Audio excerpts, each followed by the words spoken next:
And now chapter 47, Compassion and Anger.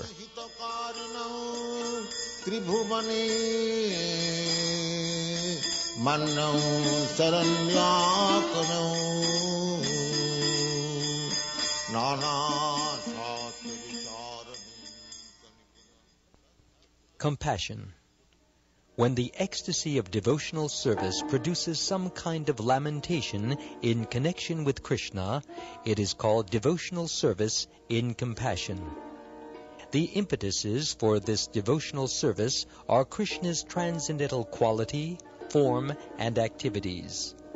In this ecstasy of devotional service, there are sometimes symptoms like regret, heavy breathing, crying, falling on the ground, and beating upon one's chest. Sometimes symptoms like laziness, frustration, defamation, humility, anxiety, moroseness, eagerness, restlessness, madness, death, forgetfulness, disease, and delusion are also visible. When in the heart of a devotee there is expectation of some mishap to Krishna, it is called devotional service in bereavement. Such bereavement is another symptom of this devotional service in compassion.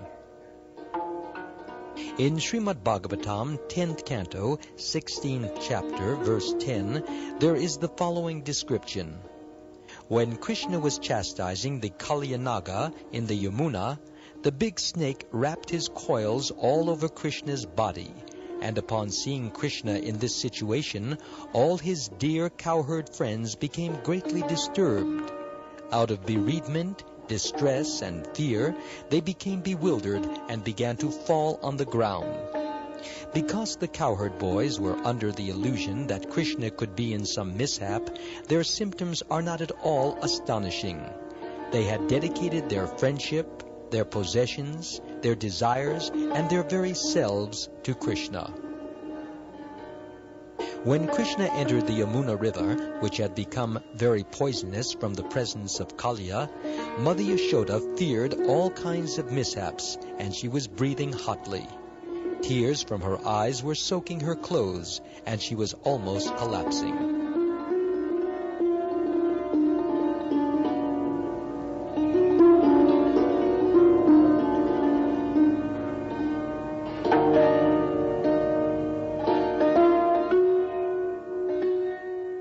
Similarly, when the Shankasura demon was attacking Krishna's queens one after another, Lord Baladev became more and more bluish.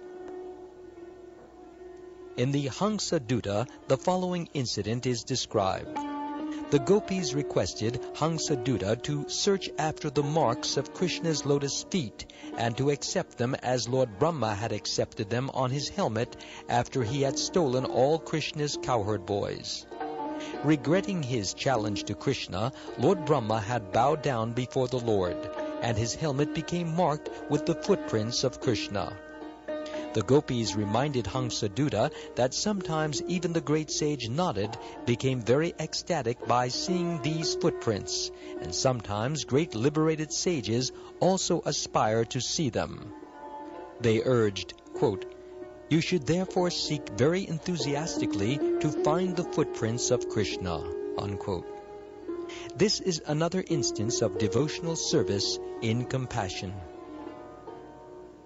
There is an instance when Sahadeva, the younger brother of Nakula, became greatly gladdened at seeing the effulgent glowing of Krishna's footprints.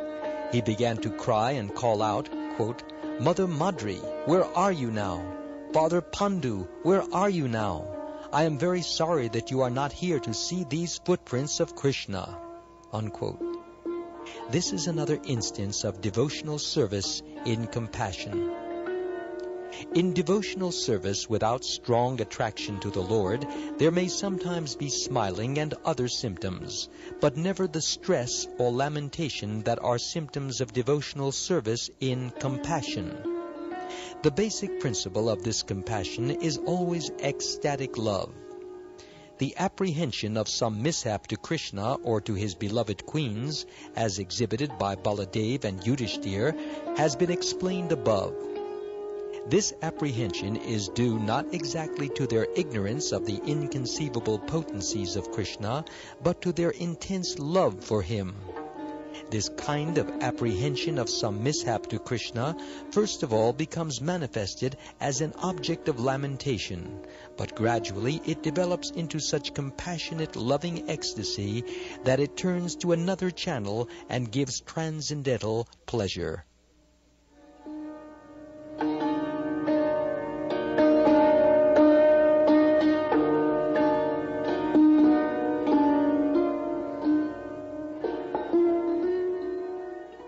Anger. In ecstatic loving service to Krishna in anger, Krishna is always the object. In Vidagdha Madhava, 2nd Act, verse 37, Lalita Gopi expressed her anger, which was caused by Krishna, when she addressed Srimati Radharani thus, quote, "My dear friend, my inner desires have been polluted. Therefore I shall go to the place of Yamaraj. But I am sorry to see that Krishna has still not given up his smiling over cheating you. I do not know how you could repose all your loving propensities upon this lusty young boy from the neighborhood of the cowherds." Unquote. After seeing Krishna, Jarati sometimes said, quote, "O you thief of young girls' properties, I can distinctly see the covering garment of my daughter-in-law on your person." Unquote. Then she cried very loudly, addressing all the residents of Vrindavan to inform them that this son of King Nanda was setting fire to the household life of her daughter-in-law. Similar ecstatic love for Krishna in anger was expressed by Rohini Devi when she heard the roaring sound of the 2 falling Arjun trees to which Krishna had been tied. The whole neighborhood proceeded immediately toward the place where the accident had taken place, and Rohini Devi took the opportunity to rebuke Mother Yashoda as follows, quote, "You may be very expert in giving lessons to your son by binding him with rope, but don't you look to see if your son is in a dangerous spot? The trees are falling on the ground, and he is simply loitering there." Unquote.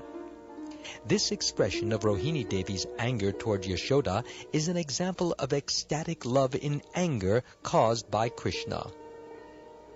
Once, while Krishna was in the pasturing ground with his cowherd boys, his friends requested him to go to the Talavan forest, where Gardabasura, a disturbing demon in the shape of an ass, resided. The friends of Krishna wanted to eat the fruit from the forest trees, but they could not go because of fear of the demon. Thus they requested Krishna to go there and kill Gardabasura. After Krishna did this, they all returned home, and their report of the day's activity perturbed Mother Yashoda because Krishna had been sent alone into such danger in the Talavan forest.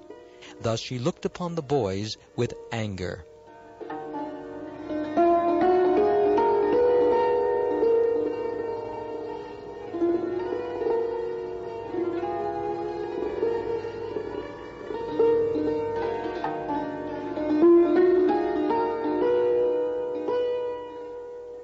There is another instance of anger on the part of a friend of Radharani's.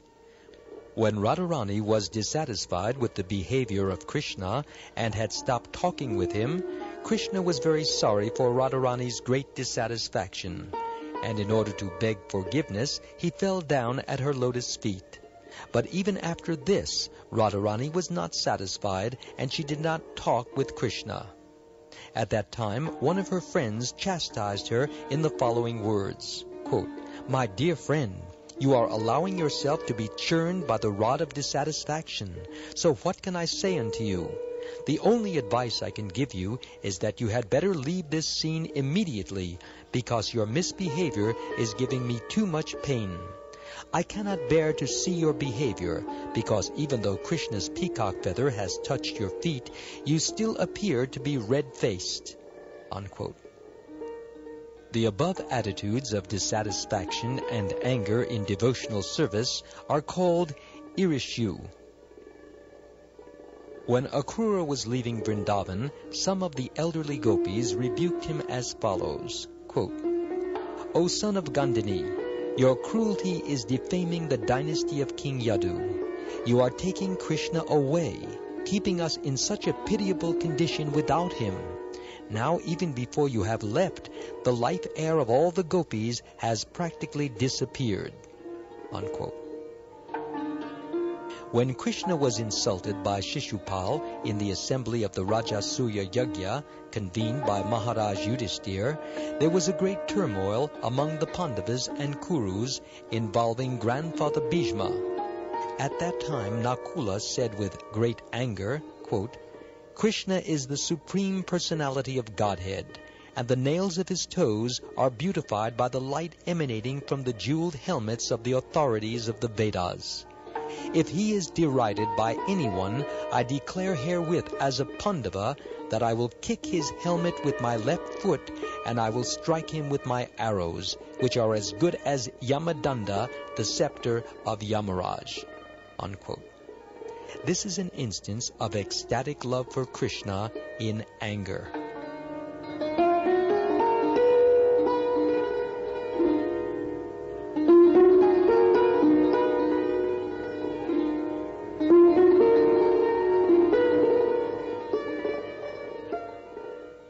In such a transcendental angry mood, sometimes sarcastic remarks, unfavorable glances, and insulting words are exhibited. Sometimes there are other symptoms, like rubbing of the two hands, clacking of the teeth, clamping of the lips, moving of the eyebrows, scratching of the arms, lowering of the head, rapid breathing, uttering of strong words, nodding of the head, yellowishness at the corners of the eyes, and trembling lips. Sometimes the eyes turn red, and sometimes they fade, and there are sometimes chastisement and silence. All these symptoms of anger may be divided into two parts, constitutional and unconstitutional, or permanent and temporary symptoms. Sometimes great emotion, bewilderment, pride, frustration, illusion, impotence, jealousy, dexterity, negligence, and signs of hard labor are also manifest as unconstitutional symptoms. In all these humors of ecstatic love, the feeling of anger is accepted as the steady factor. When Jarasandha angrily attacked the city of Mathura, he looked at Krishna with sarcastic glances. At that time, Baladev took up his plough weapon and gazed upon Jarasandha with colored eyes. There is a statement in the Vidagdha Madhava wherein Srimati Radharani, in an angry mood, addressed her mother, Purnamasi, after she had accused Radharani of going to Krishna. She said, quote, "My dear mother, what can I say to you? Krishna is so cruel that he often attacks me on the street, and if I want to cry out very loudly, this boy with the peacock feather on his head immediately covers my face so that I cannot cry. And if I want to go away from the scene because I am afraid of him, he will immediately spread his arms to block my path. If I piteously fall down at his feet, then this enemy of the Madhu demon, in an angry mood, bites my face. Mother, just try to understand my situation and don't be unnecessarily angry with me. Instead, please tell me how I can save myself from these terrible attacks of Krishna." Unquote. Sometimes among contemporary personalities, there are signs of ecstasy in anger because of love for Krishna. An example of such anger was exhibited in a quarrel between Jatila and Mukara. Jatila was the mother-in-law of Radharani, and Mukara was her great-grandmother. Both of them were talking about Krishna's unnecessary harassment of Radharani when she was walking on the street. Jatila said, "You cruel-faced Mukada, by hearing your words my heart feels like it is burning in a fire." And Mukada replied, "You sinful Jatila, by hearing your words there is aching in my head. You cannot give any evidence that Krishna has attacked Radharani, the daughter of my granddaughter Kirtida." Once when Radharani was taking off the necklace given to her by Krishna, Jatila, her mother-in-law, told a friend, quote, "My dear friend, just see the beautiful necklace that Krishna has presented to Radharani. She is now holding it, but still she wants to tell us that she has no connection with Krishna. This girl's activities have disgraced our whole family." Unquote. Natural jealousy of Krishna by persons like Shishupal cannot be accepted as ecstatic love in anger with Krishna.